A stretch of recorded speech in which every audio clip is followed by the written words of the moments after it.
Welcome to STL City Showdown. I'm AJ, and this is Steve. Steve, we have yet another win. How does that make you feel inside? Does it make you warm and tingly? It makes me not hate watching soccer right now. That's a good thing. You like when 7 o'clock rolls around on Saturday. Actually, this one freaked me out because it was a 1:30 start.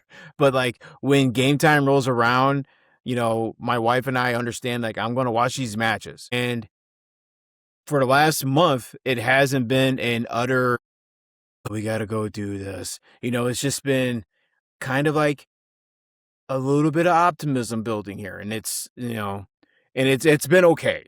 You know, it's been okay. What about you? How have you been feeling? I mean, so much better because I had to listen to Steve complain about every single game on this podcast and saying how bad the team is. He's always so pessimistic. Actually, in all seriousness, I was out camping. I was near the Black River. If you guys know where that's at, it's near Lesterville, so kind of like southern Missouri or Missouri, if you prefer. And far. I can't even do it, right? I'm too St. Louis. And he's the Illinois guy. Go figure. Metro so East, I'm sitting there. We just got there. Just like I was so glad that for whatever reason they delayed it to like 1:45 because we got there at like 1:20. You know, the wifey and my uncle started help unpack the car, and I was like, oh crap, I kind of have to help, but I want to watch the game. But fortunately, we had that delay, right? Yeah. And I'm like streaming off my phone. It's getting like, 20 down, 15 down. So it's like just enough. But then every once in a while you get the buffering errors. By I think it was like the 10th minute in, got the iPad going, and it's just like constantly glitching. But all that being said, it is pretty amazing being able to watch a 1:30 game. You got the campfire there, smoke kind of blowing in your face, getting that, camping. And yes, Steve, it is more glamping than camping. He was like totally judging me. No. Before we started, he's the guy that if you're not like got bugs crawling on your face, you're not camping. Yeah, no, thank you. So if you ain't a hammock, is it really camping? I mean, I guess it can be. It's people can do different things, I guess. Well, Steve, I just like when I fart when I'm camping, I don't hotbox myself. You do that in a tent, it's with you all night. Okay. See? I'm a thinker. Okay. You ready for our first game here? Are you ready? Because I don't know. What is our first game? I don't know. Probably, I think it's time to have a fight or something. A fight? Maybe you could even call it a showdown. Like our name? Can we do that? Yeah, let's do that. Okay. So what we're going to talk about here is we're going to kind of decide here. Are we a playoff bound team? As it stands today, are we a playoff bound team? Who do you want to go first, Steve? Well, I guess we can go back and forth or whatever, but I guess I have to take the negative. I have to take the no, which I'll do that. I'll take that hit. See, I told you, everybody, he was super negative. He just complains all the time. I mean, what? Jeez, Steve.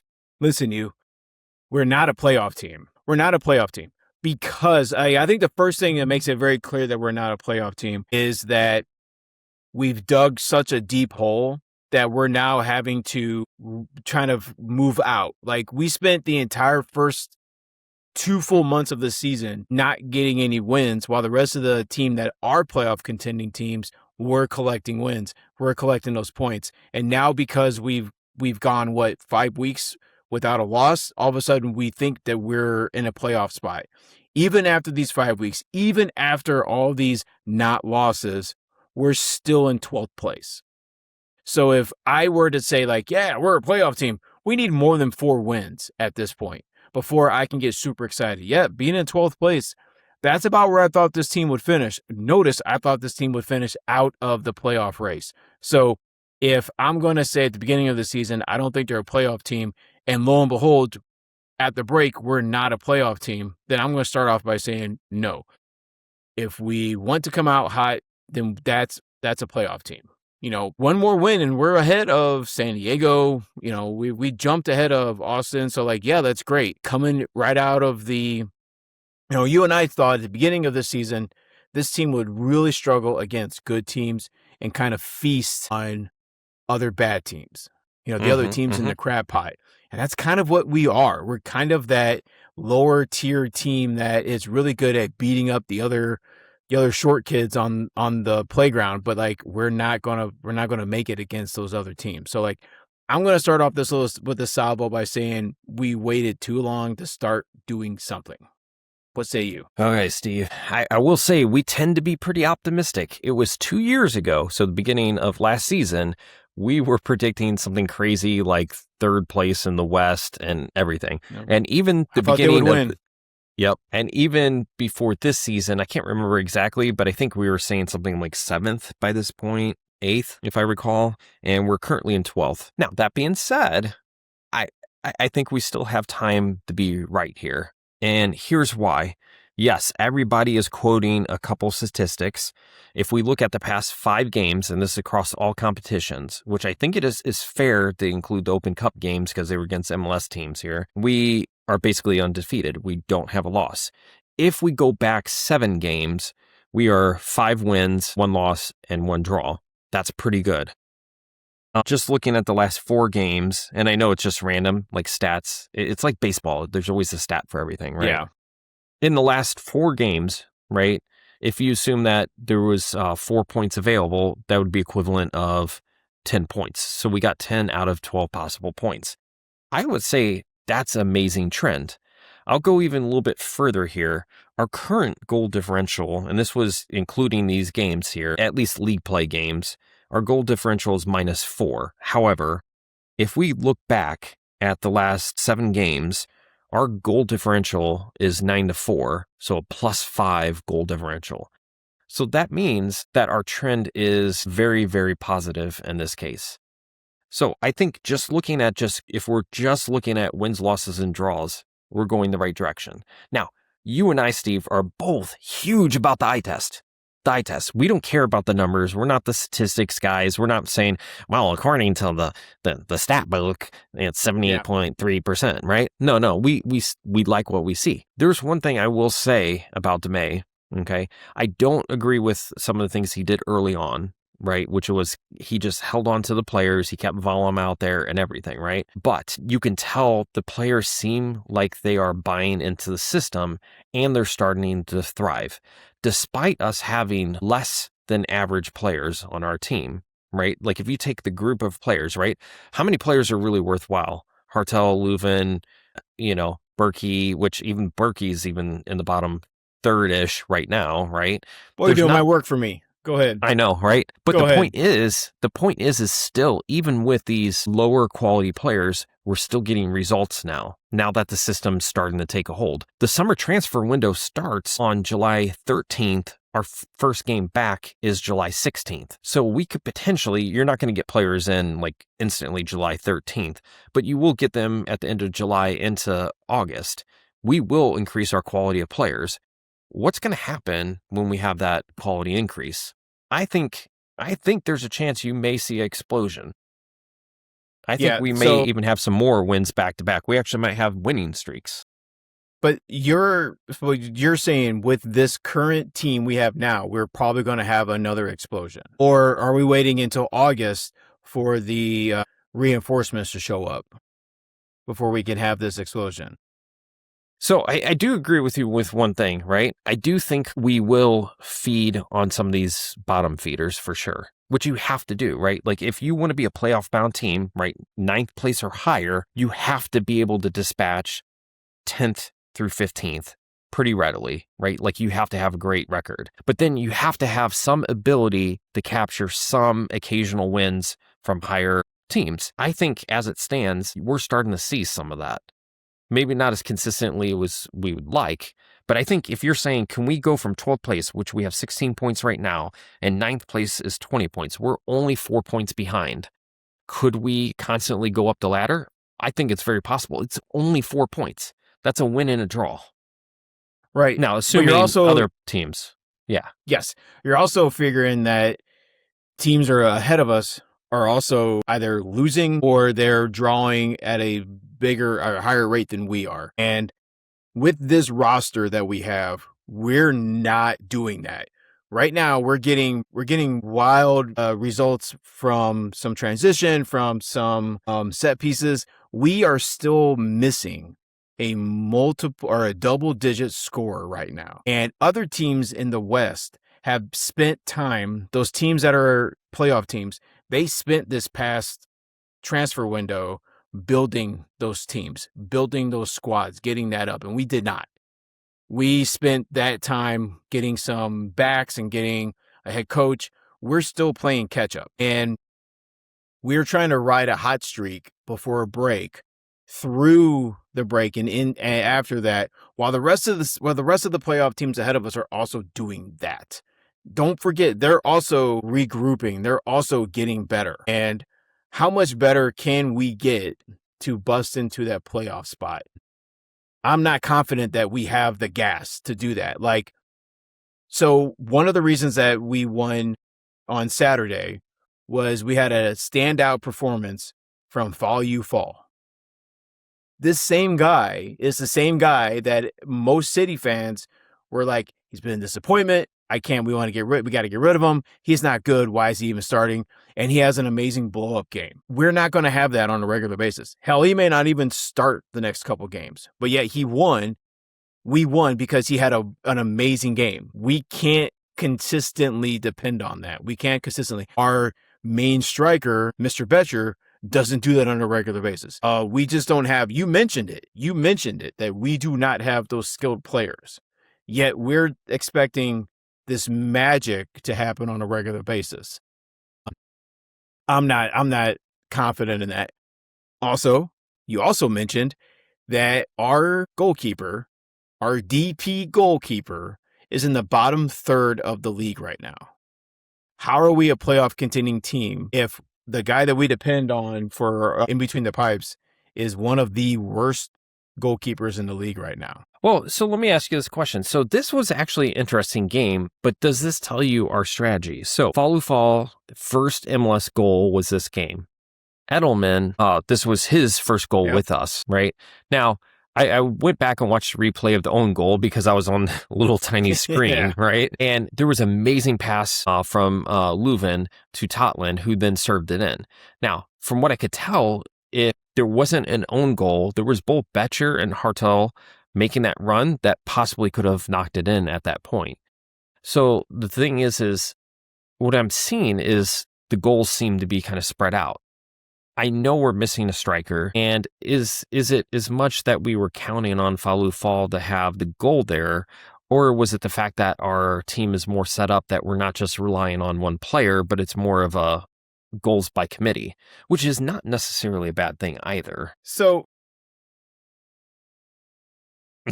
we're going to succeed as a soccer team by bucking the trend and just not having one of those pesky striker guys. We're going to do it by committee. We're going to do running back by committee soccer style is what we're going to do as a team. And this is why I don't think that this ownership team is going to sign a striker or someone big during this window. They're going to see all this little magic that's going on. They're going to see that, we got to score from Edelman, we got to score from Fall, and we got an own goal. Maybe we'll sign that guy. Maybe he'll score goals for us.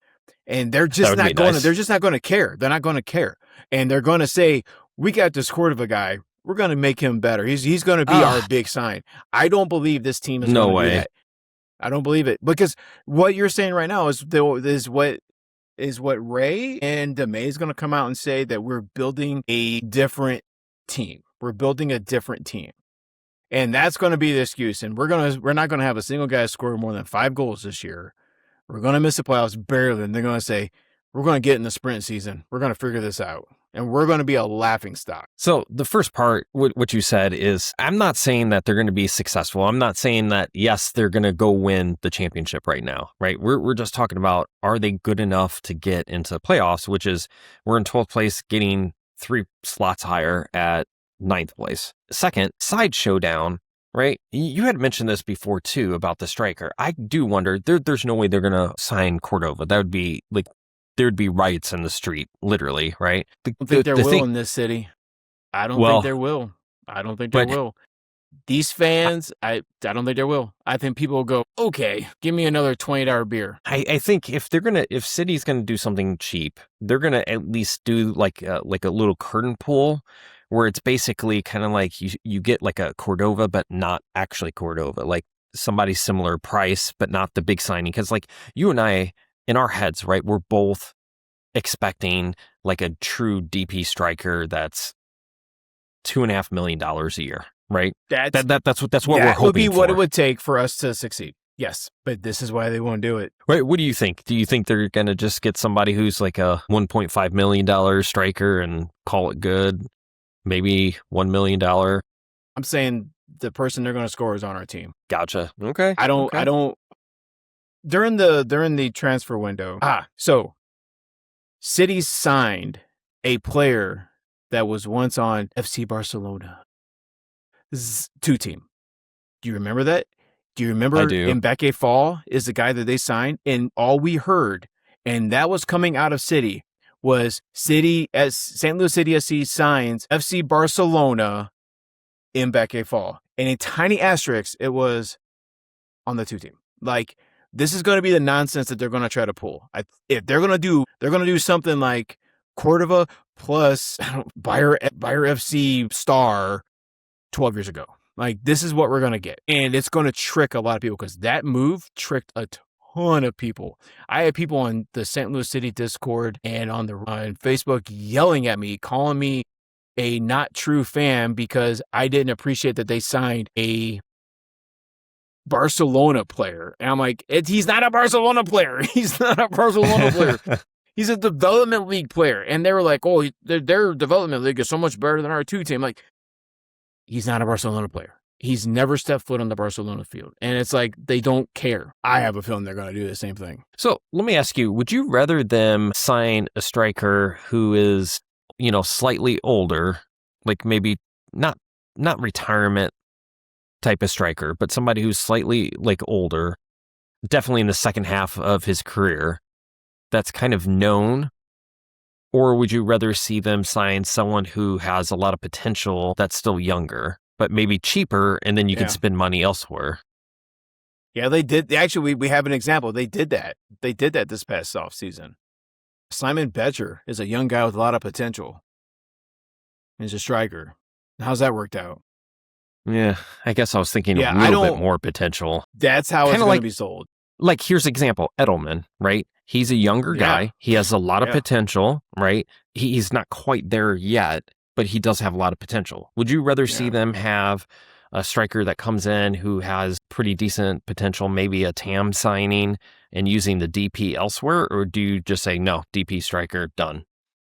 But see, that's what they're going to pull. It could be something like that, but Edelman was on the U24 men's national team. So let's not, I don't want to get it twisted like he's just a guy. Like, he is a really good player. Like, he's going to be great. Devil's advocate time. There was a player who's a striker who's currently not on a team that was visiting this past weekend, that I'm sure a lot of City fans will be so excited to have the crest on his chest again next year. And you know who it is. Oh, yeah. Nico Giacchini. Yeah, he was here, and he's 25 years old. He's 25. And so he was older. No, wow. I checked. Yeah, because, he was, and his market value on transfer market is £750,000. But what if City were to sign him as a striker? Would that be exciting? He's a known commodity.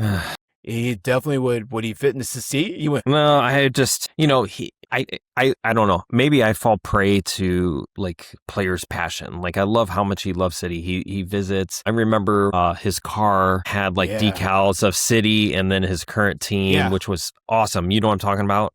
Yeah. Like, he had the running lights. Yeah. Yeah. Brady Cook, right? Why does everybody love Brady Cook? Because he lived and breathed Mizzou.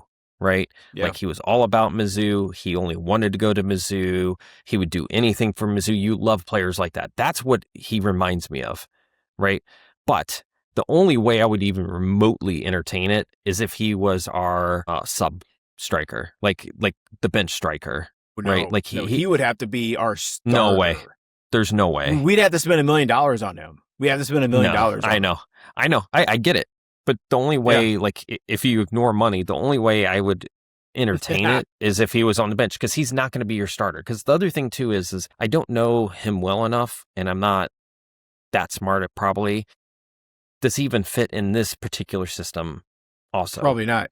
He was on a Greek team this past season, and he only had 18 starts. And that's pretty much what he averaged when he was with Como for the past 2 seasons. So I actually followed Como once he went, because that's an amazing stadium. But like he probably only had 12 appearances his first year there, and then maybe only like 18, 16, 18 the second year there, and maybe had like 2 goals his entire time he was at Como. And now at that Greek team, same thing. He's never getting on the pitch, but is their level of players that much better than us? Is he a starter caliber player at no. MLS? And I don't think he is, because I think if he was, he'd be here right now. Like if he was, he'd be here. I would agree. I agree. I mean, I love his passion, but I think this kind of puts the nail in the coffin. Absolutely not. Right. Why? So I do think that we both agree this team is definitely not a playoff team. That's what I hear, because we went round and round. This team doesn't have an ability to score on a regular basis. Yes, we have a +5 goal differential over the last 5 games. We're still in that negative. We're still in the negative. We are bench. We can really talk about our bench. Like, our subs are really not that great either. And are they going to come on and play a huge role moving forward? I don't think they are. And in fact, let's talk real quick about our head coach. Yes, DeMay's doing some really cool stuff. He still hasn't figured out the whole having to sub players on and not have tired ass legs out there for 75 minutes. Like, he's still kind of bumbling along with that as well. So like, it's been kind of working recently, but this recent bias does not make a whole season. We have February, March, April to look at also to be able to say, this is what this team has been. We've been kind of DeMay defenders a little bit. I am not going to say DeMay is a bad head coach. I'm not, because we know what he's been given, and he's been doing okay. He doesn't have a striker. He doesn't really have a full complement, and he's been doing okay. But I'm not ready to say this is a playoff team, because all of a sudden we've gone 5 weeks. That's what.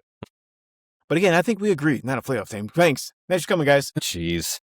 Man, I should paid for the elite version of the software where I could just mute him. Maybe I'll go and delete. Okay, you ready for the next game, Mr. Steve? Let's do it. All right. So this next game is called Who Were You? That's the name of it. Who Were You? Yeah. And what we're gonna do is I'll just start it off.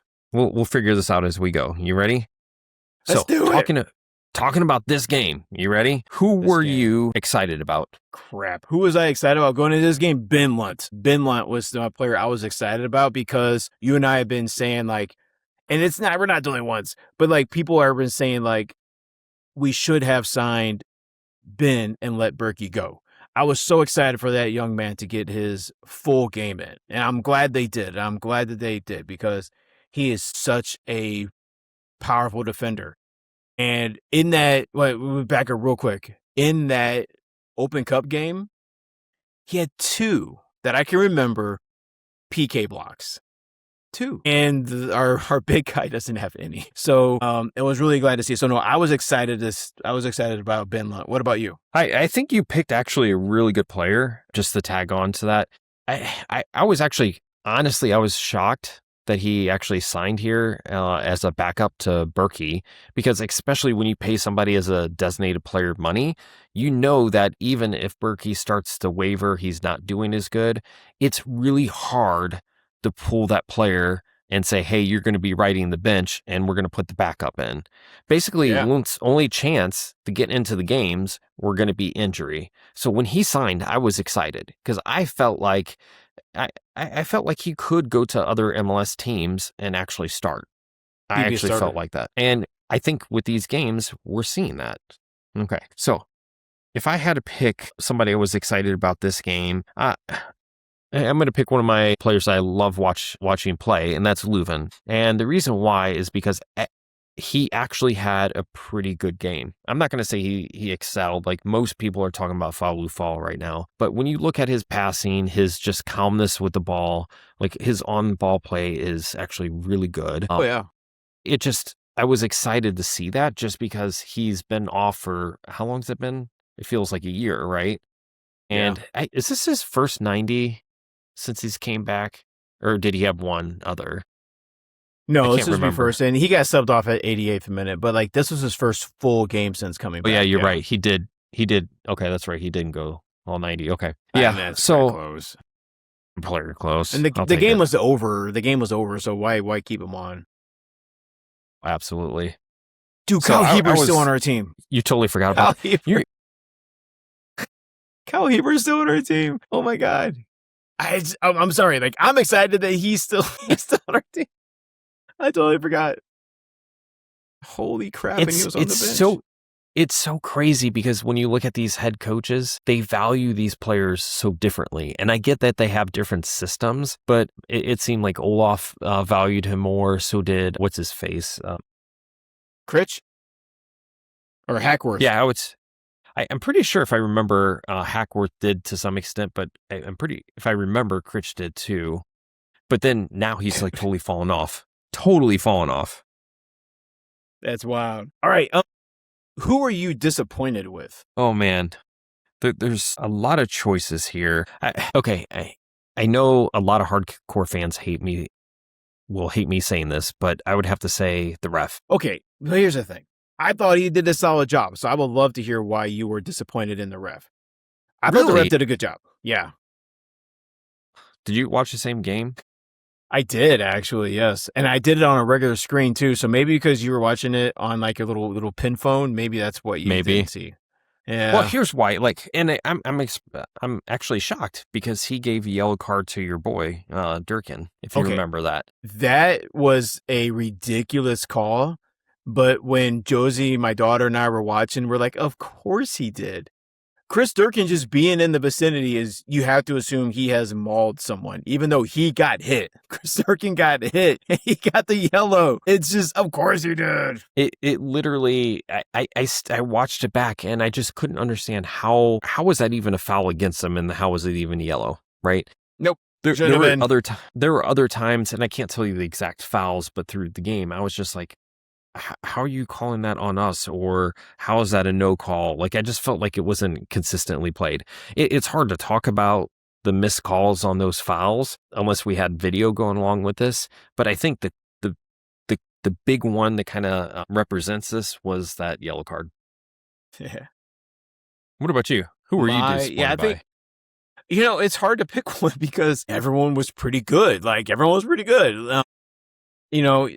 I don't know what happened to Paul Vera, why he went out early. Like, I have you seen what happened to him? Like, because, yeah, but I guess it's easy. It's an easy one to say. It was Betcher, but he's not. He did okay. Like, he put his body where he should. He's our prop. So, like, he did a good job being a prop, getting in the way of things. But I guess Durkin, because he got a stupid yellow, even though he didn't do anything to deserve it. That's what I'm going to say. I'm going to say Durkin for getting that yellow. Even he was like, what did I do? Because, like, he mauls people. He's out there pulling shirts and pulling arms. Like, he deserves 99.9% of his yellows. But that man didn't deserve that one. So that's what I'm going to say. Okay. I'm just going to say Durkin just because, of course, he got a yellow card for existing. Okay, here's the next one for you. Ready? Who were you energized by? So basically, like, this is one that you just like super, not excited, but like truly energized, like to your core. For this past match. Uh-huh. Man. Like, before the game? Like, when I saw he was starting, I was like, yeah, that guy. Like, he's my guy. We'll say during the game. Looking. I'll give you a second to think. I'll tell you mine. Yeah. You know what? Oh, you got it? Toy You got shirt. it? Toy shirt. I was excited about Toy shirt. He was out there. He was doing his job. He got an assist later in the game for Edelman. I was energized that he's doing well because the whole mess last year with Reese coming and we got this Toy shirt guy. He's from 76. And it's like he's just been, and I think Olaf broke him. But like I was excited that he was doing well yesterday. So I was energized by his performance yesterday. So let me take a break here. So if people don't realize, his contract actually is done. Like, this is his last game unless St. Louis picks up the remainder of the contract. So they have an option, I think, until December 2026 where they can pick up his contract. So unless they pick up that option, this was the last game that we saw him. Do you think City should pick up his contract for the last 6 months? Now, remember, if they pick it up, that means, I mean, you have to have some roster moves. Like, you have to have some players kicked off the roster to get during the summer transfer window. Would you keep him and get rid of somebody else? Yes. You would keep him, right? Yep. Yeah. Really? He's built the team now for a full year. He knows the players. He's got the connections. He's been hurt. So, like, how much of that who do we have that we could say he's better than Toy Shirt? Singbin. Yeah, but see, it's another one. He had one really good game, but before that game, you saw the memes. What does he even do on our team? And then he didn't play. I don't know if he was hurt, but he didn't play this game. So, like, how consistent can he be? You know, like, so, like, who's going to step up and be a better? Well, I have it for you. So here's my question, right? So we have Durkin and Edelman in kind of the defensive central midfield, right? So my question is either you're putting Leuven up there with Hartel, and he's basically I don't want to call him a right winger. He's more of a right attacking mid, right? Yeah. You either have to put him up there, or you got to put Leuven in the midfield and knock probably Edelman out. So it'd be Edelman, Durkin. Maybe you could have Durkin or Leuven, Edelman. But then that leaves a big spot. To be honest with you, I love seeing men's speed. He's great for certain strategies for sure. But honestly, I think you let Toysher go, you get a new striker, you get a new right winger. If something amazing like that can happen, sure. I don't trust this team to do it. That would be Steve, cool if we can say, like, Steve, you got trust issues, don't you? I am a St. Louis sports fan, so yes, I do. Yes, I do. You don't trust these billionaires. No. Okay. Who were you annoyed with in this game, if anyone? Who in this game annoyed you? That's a really tough one, actually. I don't know if I have a good answer for this one. Yeah, I think Santos, let's see. Yeah, but this game was a good game. You know what? Maybe it was. I'm looking at it. You know what? Brad Stuver annoyed me. Yeah, there we go. Brad Stuver or the frame annoyed me. Yes, because Brad Stuver is a good goalie, and he annoys us. Yeah, Leuven should have had 2 goals, one from a set piece, and then there was a second during the run of play that hit off the crossbar. If it wasn't for that stupid frame, they would have been goals. Okay, I'm digging hard on that one. Okay. Yeah, I know. Steve, this is actually a great thing, because usually we're sitting here and we could find tons of critique. But let's be honest, we had 3 goals, which is great, right? Yep. The other thing is there were actually a lot of chances. There were some chances, I think, one of our first major chances, I think it was in like 10th or 12th minute. And I think it was across the Santos, and he kind of hit the outside of the net on the left side. Yeah. Like, we had a lot of chances.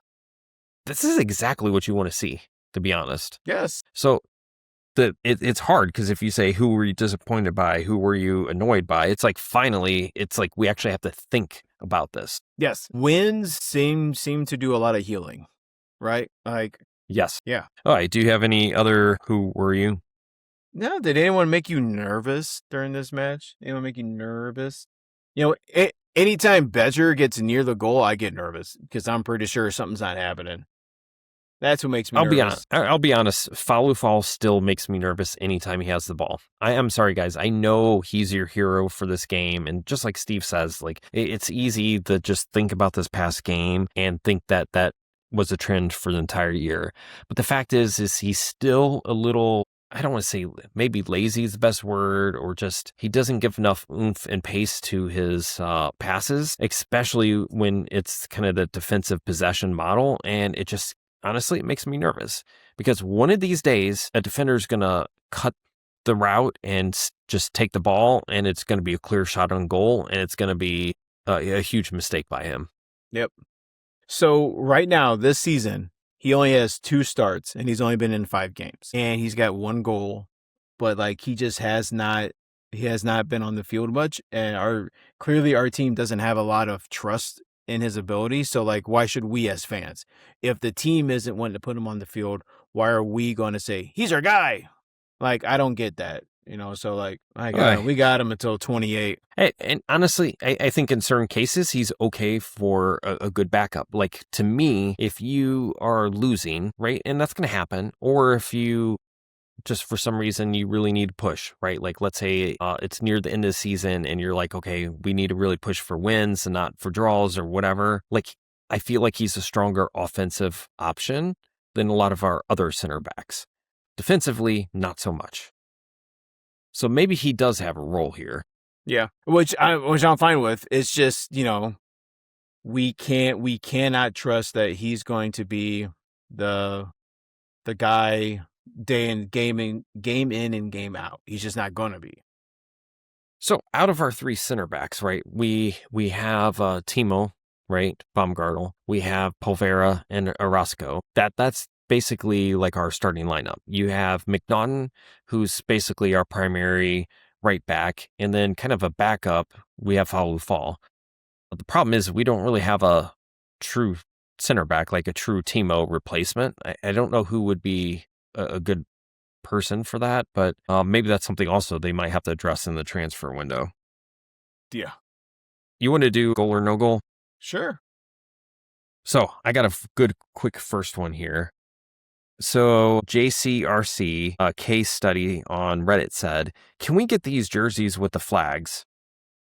I don't know if you guys noticed, but the jerseys were awesome. I love the little, like right here in the middle, they had the little country flag they're from. Where they're from, and then the numbers on the back had the 48 teams in the World Cup. Yes. How awesome was that? That was so dope. That was dope. I pointed out to my wife and Josie, I was like, check those out. Those are so cool.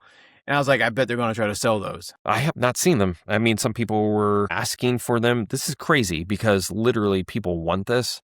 They actually want the jersey with the flags on it, and yet they're not selling it. That'd be cool. Yet. You gotta wait for that excitement to get pumped up right before. Once we don't have any MLS soccer for 2 weeks, then all of a sudden they're like, hey, everyone, look at these awesome new jerseys. And then bam, people are dying for them. Yep, so that's definitely a goal. Hey, so on Reddit, Steaks and Scalpels had a whole post about the supporter section. And basically the complaint was, if you're in the supporter section, you should be required to be loud. Goal or no goal? I think that's, I'm going to have to say no goal. I don't think you're required to do anything. I think the team needs to make it exciting that the fans want to be loud. Go. Which is good because I agree. This is the whole best fans in baseball. You have to support our team and you have to do a certain thing. There has to be rules for some people. And he was getting dragged in the comments, which is good because if I buy a ticket, I'm going to be as loud as I want. And, why there's no requirement to do anything in there. So like we're already starting to like snipe at each other, which is kind of insane for fans. But yeah, so I thought that struck me as kind of weird. We're in America. We have the freedom to do whatever we want. If I want to be quiet in the supporter section, I can. Okay, goal or no goal? MLS, like the news when they do the MLS rankings, puts City at 18th. And we were previously 21st. And the reasoning here is, the power rankings. Okay. So they basically said fresh off the books, their spot in U.S. Opening Cup semifinals, St. Louis cruised a 3-0 win over Austin recently, with clever off-ball movement and solid defensive showing. Make that 10 points in the last 4 games, MLS games for St. Louis before the World Cup break. Goal or no goal, we should be ranked 18th. I would say goal. I mean, the team has definitely earned it. 3 goals in one game is really good. So like I think the power ranking kind of puts us where we should be. We're 22nd on the table, I think I saw. So like that kind of lines up to where we are. So I think that's fine. What about you? I would have to say goal, because I kind of look at it this way too, is if everything was even, right? 18th, because there's 30 teams, right? In 2 conferences, that would put us about 9th in the power ranking in the West, if you just looked at it like generic names, right? Which is right at the playoff line. And this brings us back to our showdown where, yes, we're a playoff team.